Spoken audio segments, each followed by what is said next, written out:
औज़ुबिल्लाहिमिनश्शैतानिर्रजीम बिस्मिल्लाहिर्रहमानिर्रहीम। आपका भाई एहसान दानिश अपने ऑफिशियल यूट्यूब चैनल पे आपके साथ हाजिर है खिदमत। उम्मीद करता हूँ कि आप अल्लाह ताला के करम के बाद बिल्कुल खैरियत के साथ होंगे। आज दो तीन मुख्तलिफ मौज़ूआत पे बात करने के लिए आया हूँ और सबसे पहले जो मौजूदा करंट सिचुएशन चल रही है पाकिस्तान के अंदर, बहुत सारी सियासी जमातें जो हैं, पीपल पार्टी, नून लीग और JUI ने हुकूमत के खिलाफ एक तहरीक जो है वो अदम एतमाद लाने का फैसला किया है और हुकूमत को टफ टाइम देने का फैसला कर लिया है और सड़कों पे आने का फैसला कर लिया है। और इसी सिलसिले में 27 फरवरी को जो पीपल पार्टी है वो कराची से अपना एक लॉन्ग मार्च लेकर इस्लामाबाद की तरफ आ रही है और कह रही है, पीपल पार्टी का जो चेयरमैन है वो कहते हैं कि हम इमरान हुकूमत को गिरा कर ही दम लेंगे और इस हुकूमत को गिरा कर ही अमन और चैन से बैठेंगे। ये अल्फाज थे बिलावल भुट्टो जरदारी के। और जो दूसरा हमारा मौजू होगा वो होगा सेहत कार्ड किन लोगों तक पहुंचा है और किन लोगों तक मजीद पहुंचना चाहिए और इससे क्या फ़वाइद होंगे। तीसरे मौजू पे हम बात करेंगे कि फैसल वाडा को नायल कर दिया गया। इलेक्शन कमीशन ने किस तरीके से फैसल वाडा को नायल किया है और बहुत सारे केसेस भी इलेक्शन कमीशन में पेंडिंग हैं, क्या उनका भी नायली बनती थी? क्या सिर्फ और सिर्फ पाकिस्तान तहरीक इंसाफ के खिलाफ ही ये जो फैसले आ रहे हैं तवातुर के साथ इलेक्शन कमीशन की तरफ से, क्या इस तरह ही ये फैसले आते रहेंगे? तो हम सबसे पहले बात करते हैं वजीर आज़म पाकिस्तान के खिलाफ जो एक तहरीक चल पड़ी है। वजीर आज़म को इस वक्त वो कह रहे हैं कि फिलफौर फारिग करो, फिलफौर निकालो, वरना ये हमें निकाल के दम लेगा, हमें जेल की सलाखों के पीछे डाल के दम देगा। पाकिस्तान के अंदर जितने भी केसेस हैं, नवाज लीग के ऊपर हों या हों पीपल पार्टी के ऊपर, ये सारे एक दूसरे के साथ इनके केसेस बनाए हुए हैं। पहले तो मैं आपको मेरे पाकिस्तान में आपको एक बात बताता जाऊं, अभी तक जो मौजूदा गवर्नमेंट ने जो केसेस भी बनाए हैं, ये कोई ऐसा केस अभी तक चला नहीं है।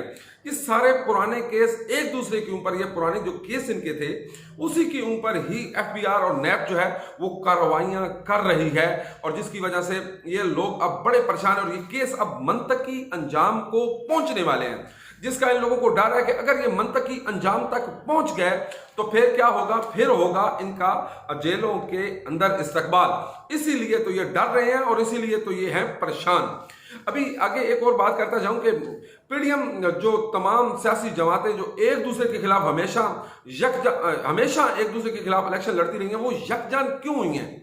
वो इकट्ठी क्यों हो गई हैं? वो एक प्लेटफॉर्म पे क्यों आई हैं? क्योंकि उनको पता चल गया कि ये तन तनहा हमें एक एक करके मारेगा, एक एक को शिकस्त देगा, एक एक लीडर को इबरत का निशान बनाएगा। तो इसलिए वो सारे के सारे जो हैं वो एक दूसरे को, वो जो चोर, डाकू, जानी, चोर, शराबी, कबाबी सब कहते थे, वो सारे एक प्लेटफॉर्म पे आकर PDM की शक्ल में सब इकट्ठे हो गए हैं।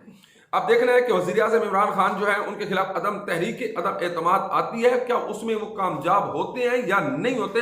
ये फैसला तो कुछ ही दिन में हो जाएगा जब PDM जो है वो तहरीक अदम एतमाद लाएगी। तो अभी फिलहाल तो इस केस को हम जब देखते हैं तो नंबर गेम जो है वो अपोजिशन के पास पूरी नहीं है, क्योंकि अपोजिशन के कुछ अपने लोग भी हैं, वो भी ना इधर के हैं ना उधर के हैं और वो बहुत सारे अहम इजलास में भी शिरकत नहीं करी। उन लोगों ने पिछले बहुत सारे अहम जो इजलास हुए हैं। तो अब देखना है कि क्या आइंदा आने वाले जो ये तहरीक अदम एतमाद होगी, क्या उसमें वो मौजूद होंगे और पाकिस्तान तहरीक इंसाफ के जो इत्तेहादी हैं, क्या वो तहरीक इंसाफ के साथ खड़ी रहेगी, BNP खड़ी रहेगी, MQM खड़ी रहेगी, या कायद आज़म मुस्लिम लीग कायद आज़म जो है वो खड़ी रहेगी? तो ये एक वाज़ेह दलील है। चौधरी शुजात हुसैन ने कहा है कि बिल्कुल हम तहरीक इंसाफ के सपोर्टर हम ही थे, 5 साल के लिए हमने उनके साथ इत्तेहाद किया था, करेंगे, उनके साथ खड़े हैं। ये पहली बात तो उनकी तरफ से जवाब आ गया। चौधरी शुजात ने कहा है कि हम तहरीक इंसाफ के इत्तेहादी और इत्तेहादी रहेंगे। दूसरी बात जो है वो BNP का भी बयान आ चुका है, उनके तर्जमान का भी बयान आ चुका है, काकड़ साहब का, उस्मान काकड़ का, कि हम तहरीक इंसाफ के सपोर्टर थे, तहरीक इंसाफ के हामी हैं और उनके साथ हम सपोर्ट करते रहेंगे, तो हम कहीं नहीं जा रहे। और तीसरा जो है वो बड़ा अहम है, तीसरा टॉपिक बड़ा ही अहम है, जो MQM है, खालिद मकबूल सिद्दीकी साहब जो है उनका बयान आया है। उन्होंने कहा है कि हम लोग जो हैं वो पाकिस्तान तहरीक इंसाफ के इत्तेहादी थे, हैं, रहेंगे और इसका इत्तेहाद तोड़ने का जो फैसला है वो तहरीक इंसाफ करेगी, हम नहीं करेंगे। हम उनके साथ खड़े थे, खड़े हैं, खड़े रहेंगे। अब हम दूसरे टॉपिक की तरफ जा रहे हैं जी। یہ ٹاپک تو آپ دیکھیں کہ تحریک عدم اعتماد، میری جو ادنا سی رائے ہے یا میری جو سوچ ہے اس کے مطابق تو تحریک عدم اعتماد اگر آئے گی تو پی ڈی ایم ایک مرتبہ پھر پٹ جائے گی، پھر ناکام ہوگی اور پھر ان کو عبرت کا نشان بنایا جائے گا۔ صحت کارڈ کے حوالے سے دوسرے ٹاپک میں نے کہا تھا کہ صحت کارڈ کے اوپر بات کریں گے۔ صحت کارڈ جو ہے وہ ہر پاکستانی کا بنیادی حق ہے۔ صحت انسان کی زندگی اگر چل رہی ہے تو صحت سے بڑی کوئی انمول تحفہ ہی نہیں ہے انسان کی زندگی میں، اور انسان کی زندگی کا سب سے بہترین پہلو جو ہے وہ اس کی کامیاب زندگی، اس کو صحت اس کی ہونا ضروری ہے۔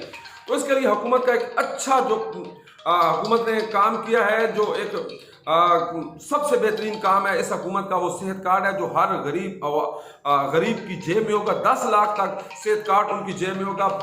ان کو ہر قسم کی بیماری کا علاج جو ہے وہ جائے کسی پرائیویٹ سیکٹر میں کسی بھی ہاسپٹل سے جا کر علاج کروائیں، ان کو بھرپور طریقے سے علاج کروانے کی جو ہے وہ مل جائے گی، اتھارٹی مل جائے گی۔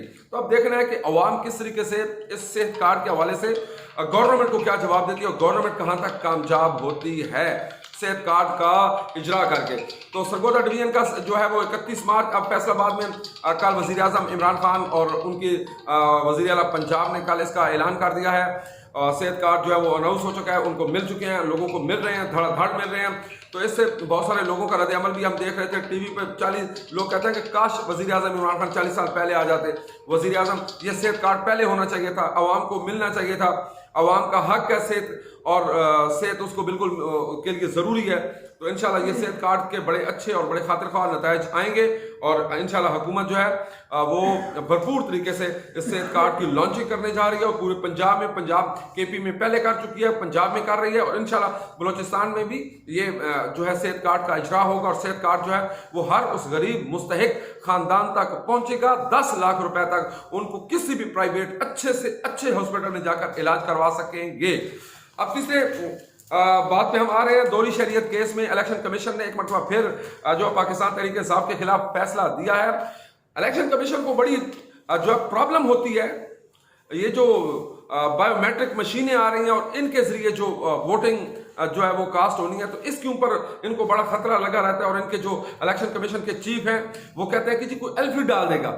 ارے تمہارے فیصلے جو آ رہے ہیں پاکستان تحریک انصاف کے خلاف تواتر کے ساتھ، یہ تیسرا مسلسل فیصلہ، عمر امین کے خلاف آپ نے فیصلہ دیا، میں نے 2 دن پہلے کہا تھا کہ آپ کے فیصلے پہ ایلفی ڈال دے گی سپریم کورٹ، اور سپریم کورٹ نے ایلفی ڈالی ہے آپ نے وہ زیادتی پہ مبنی فیصلہ دیا تھا۔ فیصل واڈا نے دوہری شریعت کے حوالے سے فیصل واڈا کی جو کاغذات نامزدگی جمع کروائے تھے فیصل واڈا نے، حالانکہ امریکی شریعت تھی، 2 دن پہلے کاغذات جمع کروائے، 2 دن کے بعد اس نے امریکن قونصل خانے میں جا کر لیٹر لکھا کہ میری نیشنلٹی جو ہے وہ ختم کی جائے، حالانکہ فیصل واڈا کو چاہیے تھا کہ وہ پہلے کر دیتا، لیکن اب اس کی امریکن نیشنلٹی نہیں ہے، اس نے نیشنلٹی ختم کر دی تھی، اور سینٹر جب وہ بنا ہے تو اس وقت وہ کسی غیر ملکی ملک کا نیشنلٹی ہولڈر نہیں تھا۔ ابھی یہاں پہ تو پاکستان کے اندر پچھلے کچھ لوگ جو ہیں وہ وزیر مشیر رہے ہیں، اور ان کے پاس جیلی اقامے تھے، اور وہ نیشنلٹی ہولڈر بھی رہے ہیں، تو کیوں ان کے خلاف فیصلے کیوں نہیں ہے؟ زرداری کا فیصلہ ابھی پینڈنگ آپ کے پاس پڑا ہے، اس کا فیصلہ کیوں نہیں ہے؟ زرداری صاحب نے جو لندن نیو یارک میں ان کے کچھ فلیٹ ہیں وہ ڈکلیئر نہیں کیے، اور ان کے ایسڈ میں وہ ہر دفعہ وہاں پہ جو ہے وہ اس کا ٹیکس پے کر رہے ہیں، تو ان کے اوپر تو کوئی کیس نہیں ہے۔ اسحاق ڈار کا کیس آپ لوگوں کے پاس پڑا ہے۔ اسحاق ڈار جو پچھلے 3 سالوں سے یہاں پہ ایک دفعہ بھی سینٹ کے اجلاس میں شرکت نہیں کی، اور ایک دفعہ بھی نہیں ہے، اس کو کیوں نہیں نائل کیا؟ کیونکہ یہ دوہرا معیار ہے الیکشن کمیشن کا، اور الیکشن کمیشن کے اس فیصلے پر بھی ایلفی ڈال دی جائے گی انشاءاللہ تعالی، اور سپریم کورٹ سے فیصل واڈا کو ریلیف مل جائے گا۔ مجھے اللہ کی ذات پہ بڑا یقین ہے، اور یہ جو فیصلے آ رہے ہیں یہ فیصلے تواتر کے ساتھ تحریک انصاف کے خلاف آ رہے ہیں، لیکن تحریک انصاف جو ہے وہ بھرپور طریقے سے ان کا دفاع کرنا جانتی ہے، اور وہ بھرپور طریقے سے دفاع کرے گی۔ اب ہم بات کرتے ہیں، وزیر اعظم عمران خان نے فیصلہ کیا ہے کہ ہم جو ہے وہ عوام کے اندر جا رہے ہیں، اور ہم بتانا چاہیں گے ان تمام سیاسی پارٹیوں کو کہ آپ کے پاس کتنا مینڈیٹ ہے اور ہمارے پاس کتنا مینڈیٹ ہے عوام کا۔ تو سب سے پہلے وزیر اعظم 18 فروری کو تقریباً دن 2 بجے جناح اسٹیڈیم منڈی بہاولدین کا انتخاب کیا ہے۔ منڈی بہاولدین میں وزیر اعظم عمران خان جو ہیں وہ ایک بہت بڑے جلسے سے خطاب کریں گے۔ तो देखना है कि पाकिस्तान तहरीक इंसाफ जो है वो क्या अपनी शो पावर कर सकेगी मंडी बहावलदीन में कि नहीं। अगर अभी दो वहां पे एमएनए हैं, एक एमएनए नून लीग का है, एक एमएनए जो है चौधरी इम्तियाज साहब जो है वो पाकिस्तान तहरीक इंसाफ के हैं।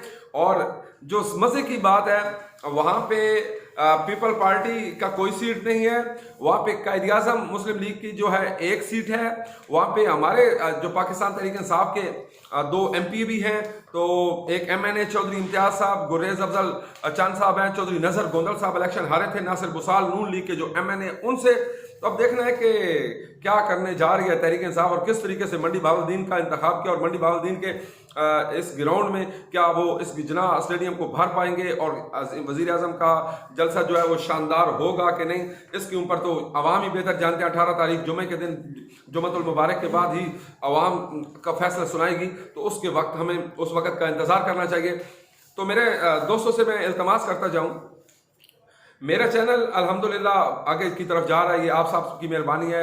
अगर मेरी वीडियो आपको पसंद आ रही है तो मेरे चैनल को सब्सक्राइब करना मत भूलिएगा। मेरे चैनल को सब्सक्राइब करते जाएं, बेल आइकन के बटन को प्रेस कर दिया करें और मेरे वीडियो के आखिर में अपनी राय का इजहार कीजिएगा, कमेंट्स कीजिएगा, लाइक कीजिएगा। आपका भाई, आपका होस्ट एहसान दानिश। अस्सलामु अलैकुम व रहमतुल्लाहि व बरकातुहू।